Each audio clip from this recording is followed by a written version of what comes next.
అమ్మయ్యా జస్ట్ లో మిస్ అయ్యాం. నిజంగా గుడ్ లక్ కదా? జస్ట్ లోనే మిస్ అయ్యాం. నిజంగా బ్యాడ్ లక్. ఏంటి డల్ గా ఉన్నావు? ఈ పాటికి మీ నాన్నని కన్విన్స్ చేసేసి ఉండేవాడిని కదా. లేదు కాశీ, 100% మా నాన్న కన్విన్స్ అవ్వడు. లేదంజలి, నేను ఈ పాటికి కన్విన్స్ చేసి ఉండేవాడిని. ఓ 50కి, అదే కనీసం 50%కి. మనం తప్పు చేసాం అంజలి. మీ నాన్నని ఎంతో బాధ పెట్టాం. మనం చేసింది కరెక్ట్ కాదంజలి. కాజీపేటలో దిగిపోదానే మీ నాన్నగారు హ్యాపీగా ఫీల్ అవుతారు. గ్రేట్ కాశీ. ఎందుకు? మా నాన్న బాధ గురించి కూడా నువ్వు ఆలోచిస్తున్నావు. అవునా? I love you so much. నువ్వేం ఫీల్ అవ్వకు ఆ విషయంలో. చూడు, నా గురించి ఆలోచించట్లేదు, కేవలం నీ గురించి ఆలోచిస్తున్నా. నా దగ్గర డబ్బు లేదు, నిన్ను ఎలా పోషించుకోను. అందుకని కాజీపేటలో దిగిపోదానే. వద్దు కాశీ, నా దగ్గర డబ్బులున్నాయి. అర్థం చేసుకో. 1000-2000కి బిస్కెట్లు కూడా రావు. కాదు కాశీ, 3 లక్షలున్నాయి. ఎక్కడ? నా బ్యాగ్ లో.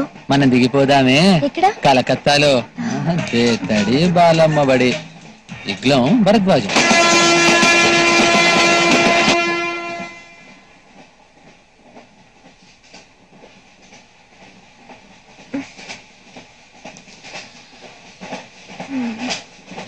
వాటర్ పనిలో ఉన్నా.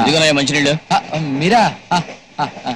టైంకి వచ్చేసి ఇంకా పడుకోలేదా? అదే లేదు సార్, అంటే సామాను ఉన్నాయి కదా సార్, ఎవరి జాగ్రత్తలో వాళ్ళు ఉండాలి సార్. అసలు మధ్య ట్రైన్ లో దొంగలు ఎక్కువైపోయారు సార్, బ్యాగులు బిస్కెట్లు కొట్టేస్తున్నారు సార్.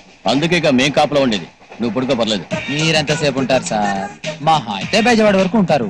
లేదయ్య బాబు, ఇంకా పైదాకా ఉంటాను. ఓహో, విజయనగరంలో దిగుతున్నారా? కలకత్తా దాకా వస్తాను.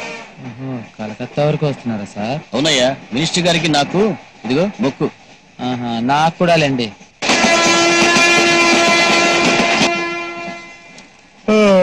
ఏం సార్, నిద్రపోరా? డ్యూటీలో ఉంటే నిద్ర పట్టదయ్యా. నేను కూడా అంతే సార్. అలాగా? Good morning sir. Good morning అయ్యా. మొత్తానికి కలకత్తా కంపెనీ ఇచ్చారు, థ్యాంక్స్. రాత్రంతా పడుకోలేదే? తప్పదు కదా సార్, సామాను. ఓకే, వస్తాను. మళ్ళీ వస్తావా?